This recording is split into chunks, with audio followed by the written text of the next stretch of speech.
Some secrets stay hidden for decades, waiting for the one soul kind enough to uncover them. At 1:43 a.m., beneath a sky swallowed by low mountain clouds, Duke refused to run. The old carriage house stood at the edge of Black Mountain like a forgotten memory, its weathered boards silvered by years of rain and Appalachian winters.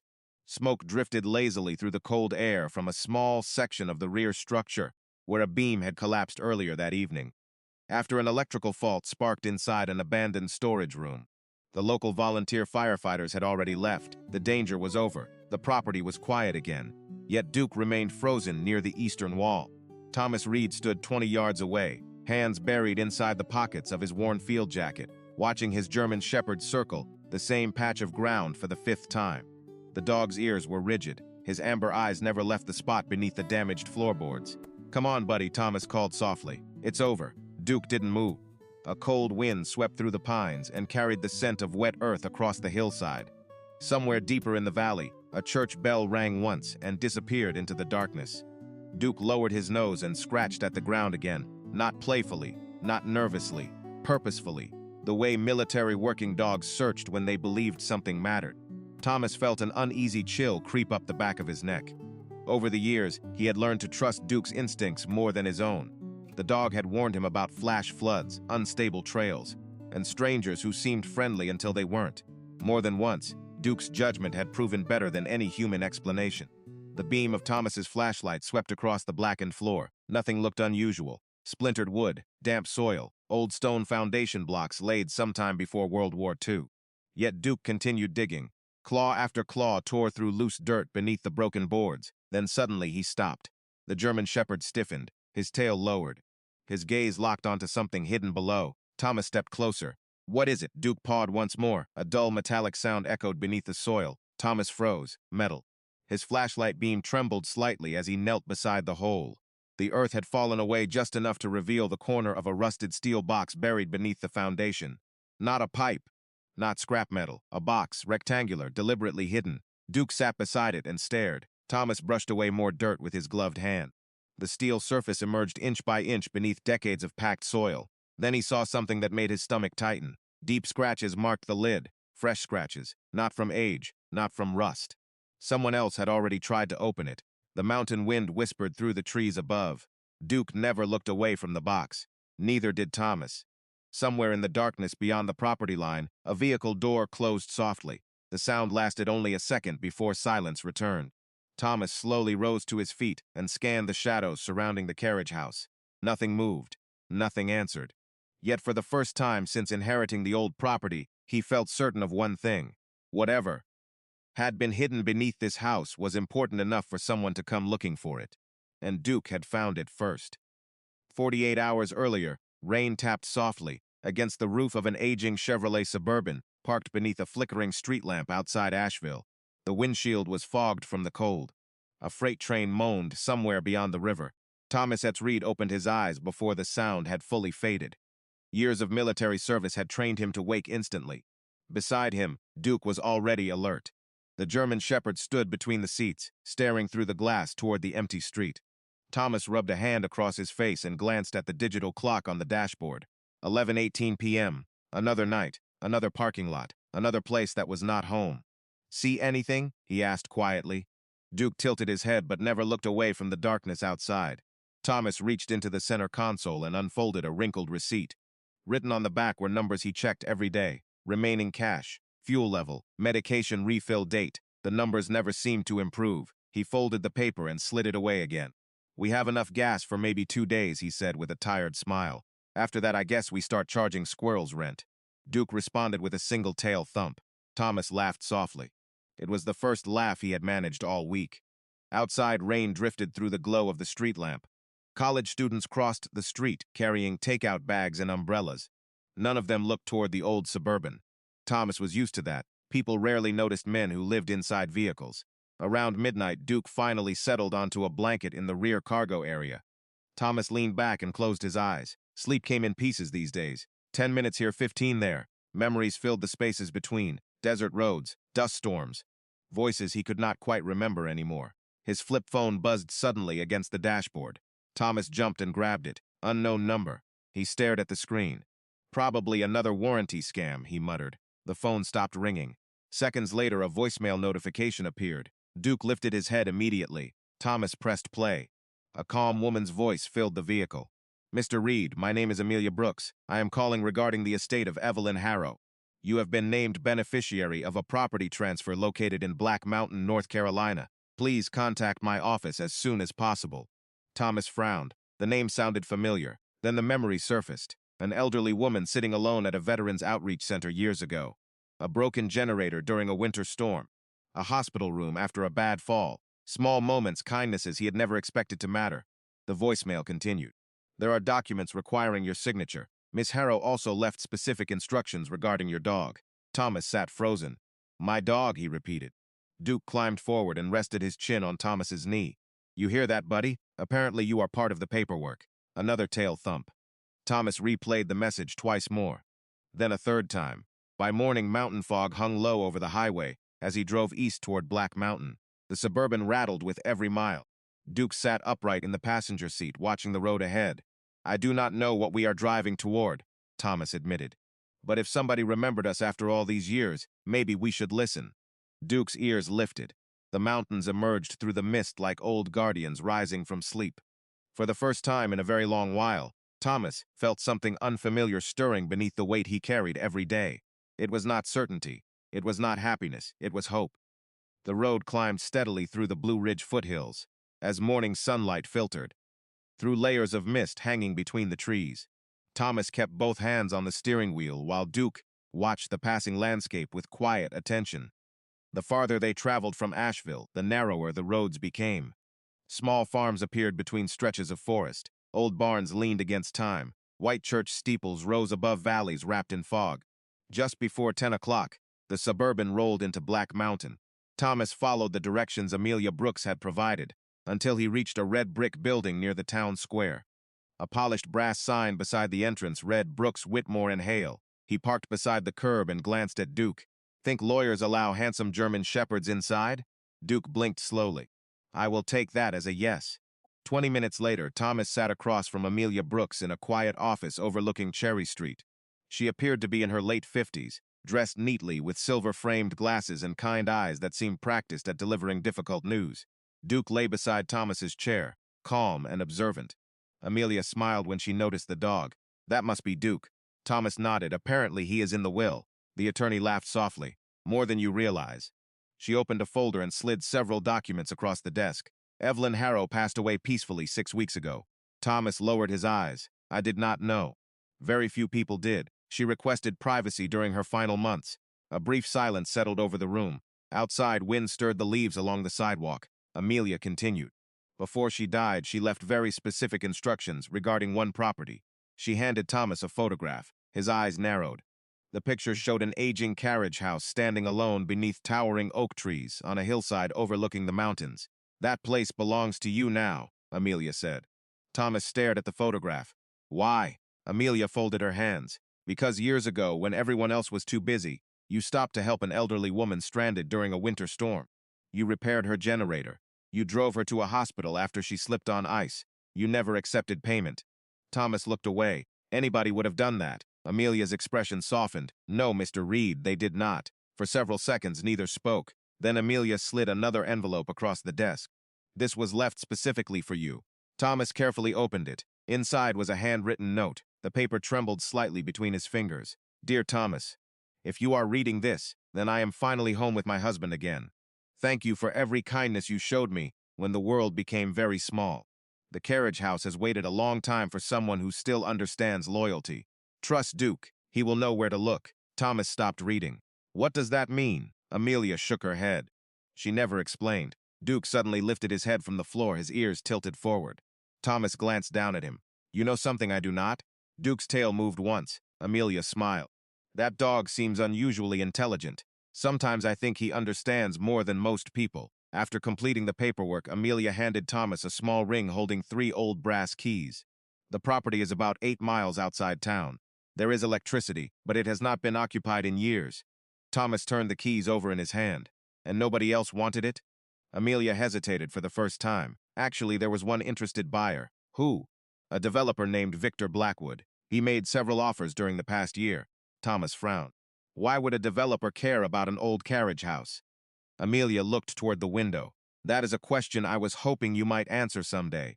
As they left the office, Duke paused at the doorway and looked back toward the envelope in Thomas's hand. The mountain breeze drifted through the street outside. For reasons he could not explain, Thomas suddenly felt as though he had just stepped into a story that had begun long before he arrived. The property sat at the end of a winding gravel road that climbed through dense oak and maple forest. By early afternoon, sunlight filtered through the leaves in golden ribbons that danced across the hood of the Suburban. Thomas slowed as the trees finally opened. The hillside beyond seemed untouched by time. Tall grass swayed gently in the mountain breeze.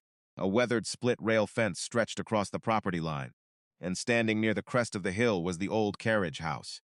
For several moments, Thomas simply stared through the windshield. The building looked older than the photograph. Gray wooden siding, stone foundation, a rusted weather vane turning slowly above the roof. The mountains rolled away behind it in layers of blue and silver. Duke pressed his nose against the window. "Yeah," Thomas said quietly. "I think this is the place." They stepped out into cool mountain air.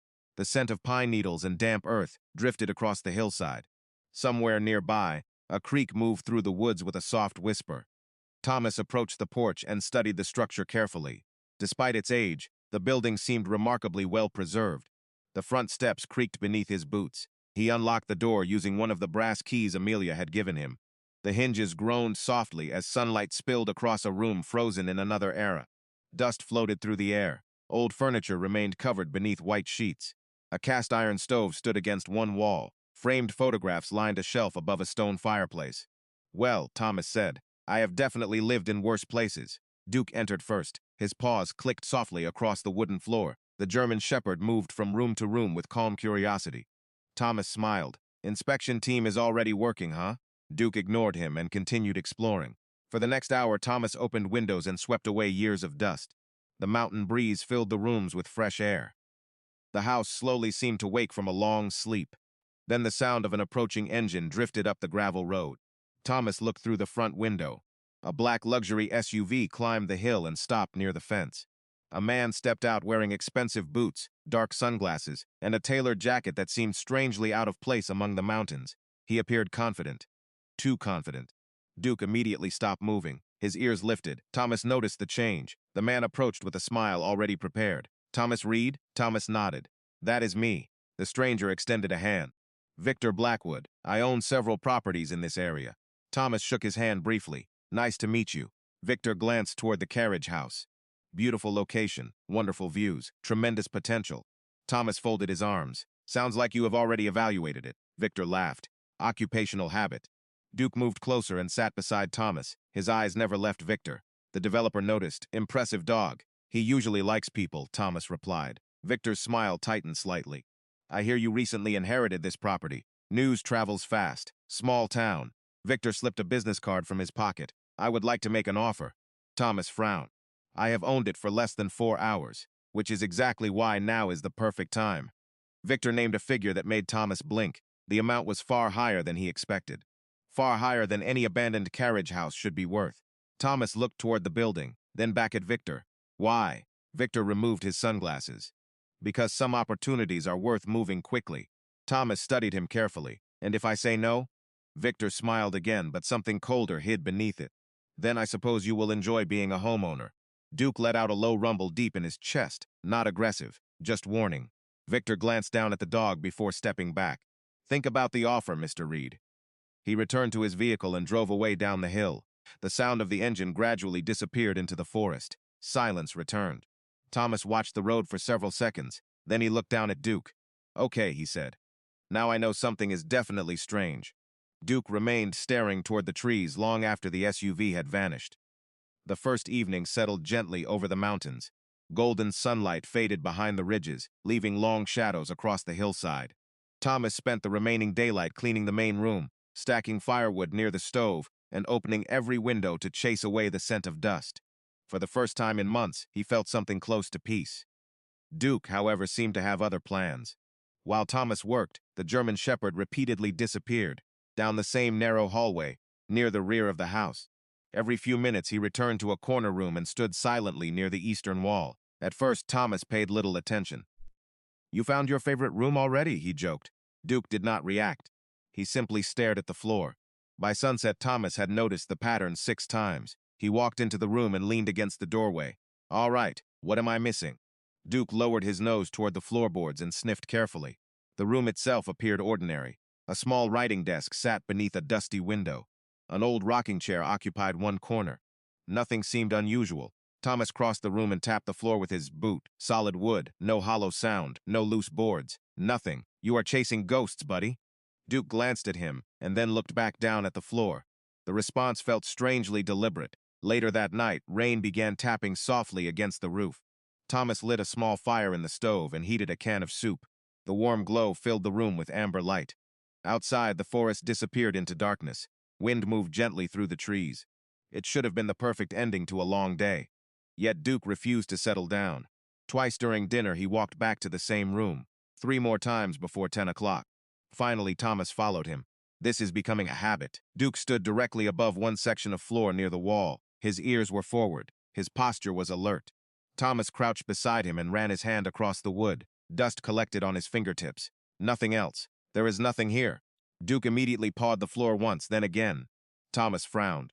You are serious. He fetched a flashlight and inspected every inch of the room. Old nail heads, scratches from furniture, faded water stains. Then he noticed something peculiar. One floorboard looked slightly newer than the others. Not enough to attract attention at first glance, but enough to stand out once he looked carefully. Thomas brushed away years of dust. The difference became clearer. Well now, Duke sat immediately beside him. Thomas smiled. You knew that already, did you not? A soft gust rattled the window pane. The house creaked quietly around them. Thomas retrieved a flathead screwdriver from his toolbox and gently tested the edge of the board. Nothing moved. The wood remained firmly in place. Not tonight, he said finally. We will investigate tomorrow. Duke remained staring at the spot. Thomas stood and pointed toward the hallway. You need sleep. Duke did not move. That was not a suggestion. Reluctantly, the dog followed him back to the main room. Near midnight, Thomas stretched out beneath a blanket on an old couch. The fire had burned low. Rain whispered against the roof. Duke lay near the stove for several minutes. Then, believing Thomas had fallen asleep, he quietly rose and padded back down the hallway. Thomas opened one eye and watched him disappear. 20 minutes later, Duke still had not returned. Thomas sighed and sat up. You are impossible. Carrying a lantern, he walked back toward the room. Duke was sitting exactly where he had left him, watching the floor in complete silence. The lantern light flickered across the walls. The dog never blinked. Thomas slowly looked down at the board again.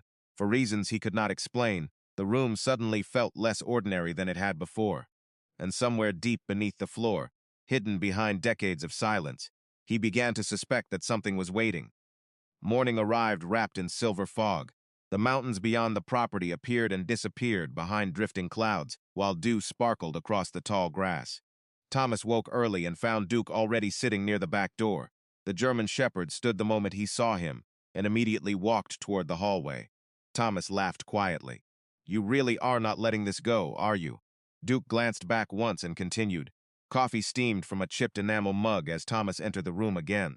The floorboard looked exactly as it had the night before. Ordinary, silent, yet Duke remained fixed beside it. Fine, Thomas said. You win, he returned with a pry bar, flashlight, and toolbox. Sunlight streamed through the dusty window, while birds sang somewhere beyond the trees. The peaceful sounds felt strangely out of place against the growing mystery. Kneeling beside the board, Thomas carefully worked the edge of the pry bar beneath the wood. At first, nothing happened. Then a faint crack echoed through the room. Duke immediately stood. Easy, Thomas said. We are not storming a bunker. The board lifted slightly. Years of dust drifted into the sunlight. Thomas removed 2 more nails and slowly pulled the plank free. Beneath it lay a narrow cavity hidden between the floor joists. Not deep, not large, but definitely intentional. Well, look at that. Duke lowered his head and sniffed carefully. Inside rested a small cloth bundle wrapped in faded canvas. Thomas reached down and carefully lifted it out. The material felt dry and fragile with age.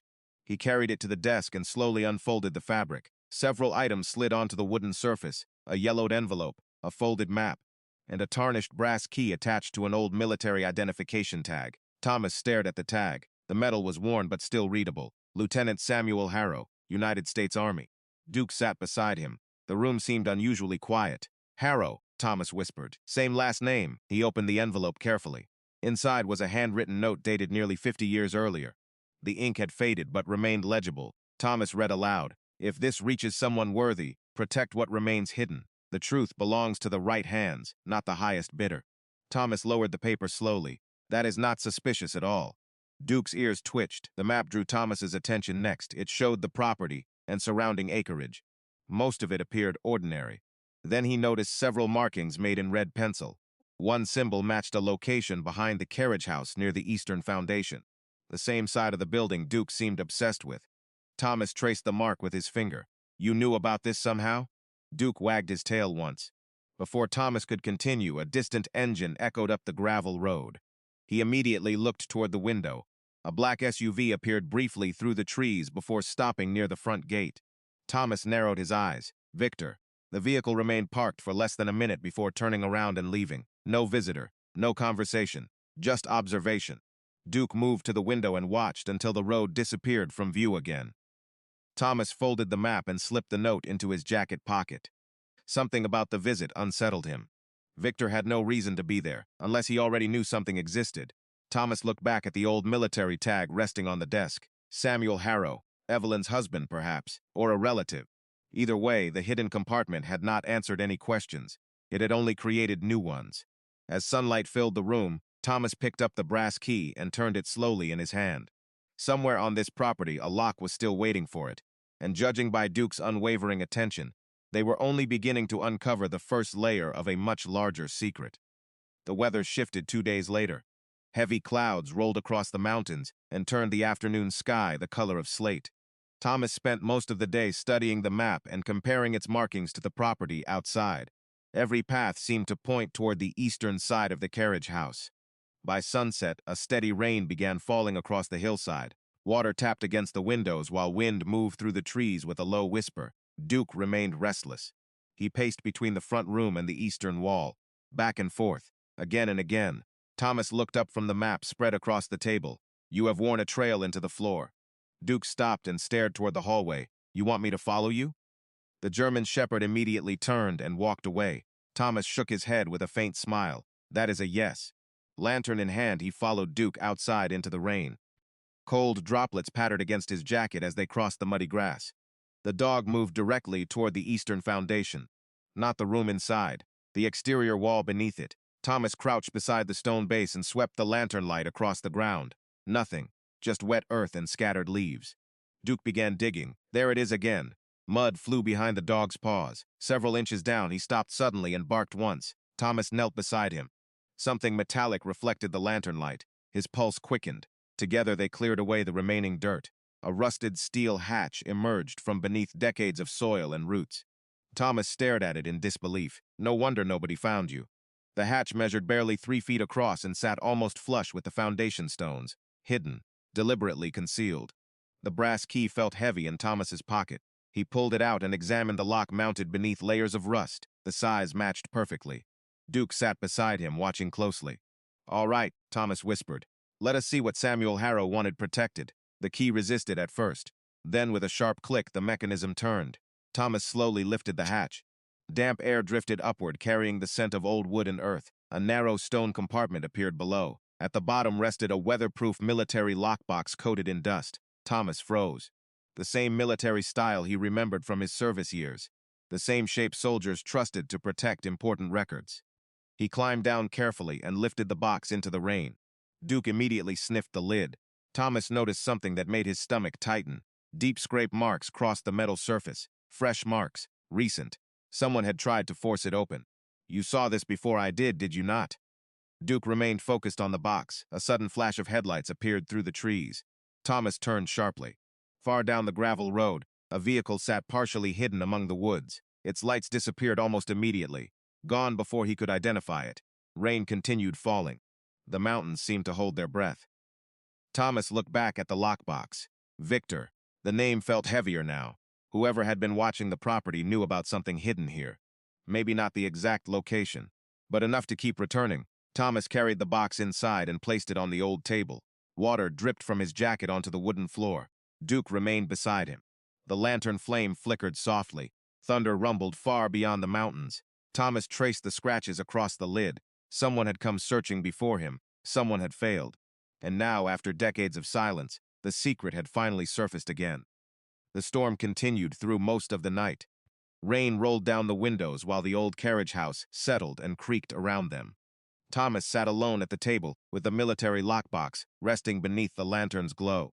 Duke lay nearby, though every few seconds his eyes drifted back toward the box as if he understood that years of unanswered questions were about to receive an answer. Thomas ran his fingers across the scratches carved into the metal lid. Someone had searched for this before. Someone had failed. "Let us see what was worth hiding for all these years," he said quietly. The brass key turned smoothly inside the lock. A soft click echoed through the room. Duke immediately lifted his head. Thomas opened the lid. Inside were several waterproof document sleeves stacked with remarkable care. At first glance, there was nothing valuable in the traditional sense. No cash, no gold, no treasure. Yet the deeper Thomas looked, the more he realized he was holding something far more important. The first folder contained letters written by Lieutenant Samuel Harrow nearly 50 years earlier. The second contained original property surveys, covering thousands of acres throughout the valley. The third held notarized ownership records bearing county seals that had long since disappeared from public archives. Thomas frowned. This should have been filed somewhere. He opened the first letter and began reading. Samuel's words seemed to travel across the decades. In the summer of 1974, representatives connected to a large development group attempted to acquire land throughout the valley. Several elderly families were pressured into signing documents they did not fully understand. Some records disappeared, others were altered. When Samuel discovered the discrepancies, he gathered certified copies of the original ownership documents and prepared evidence for legal review. Then came the sentence that changed everything. Before the case could be completed, Samuel learned that certain individuals intended to destroy the records entirely. Rather than risk losing everything, he concealed the originals until they could be entrusted to someone worthy. Thomas slowly lowered the letter. The explanation finally made sense. Samuel had not hidden the documents for personal gain. He had protected them because they were the last surviving proof of the truth. Duke's tail moved softly against the floor. Thomas continued reading. Additional letters documented meetings, witness statements, and signed affidavits from local families. Every page strengthened the same conclusion. The valley's original owners had never truly surrendered parts of their land. The proof had simply vanished from public view for decades. Then Thomas found the final envelope. The paper was newer than everything else. The handwriting belonged to Evelyn Harrow. "Dear Thomas, if you are reading this," then Duke found what Samuel always believed would survive. "My husband spent his final years protecting these records. He believed that someday an honest person would finish what he could not. I chose you because kindness reveals character when nobody is watching. If the documents are still here, please return the truth to the families who lost it. Do not sell this property to anyone who values profit above people." Thomas sat silently for a long moment. Outside, the rain began to weaken. The mountains beyond the windows were hidden in darkness, but somehow the future felt clearer than it had before. A sudden knock echoed through the house. Duke stood immediately. Thomas opened the door to find Amelia Brooks standing on the porch beneath an umbrella.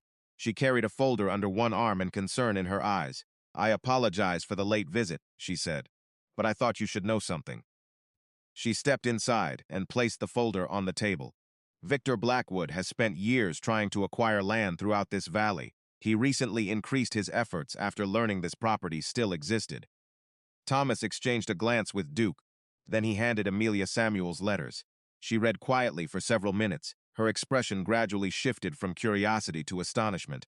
Finally, she looked up. These records could restore claims that people thought were lost forever. Thomas nodded. That was Samuel's intention. Amelia carefully closed the folder. "Then we need to make sure the truth finally reaches the people it belongs to." Duke walked to the window and stared into the fading storm. Beyond the glass, the first break in the clouds revealed a sliver of moonlight across the mountains.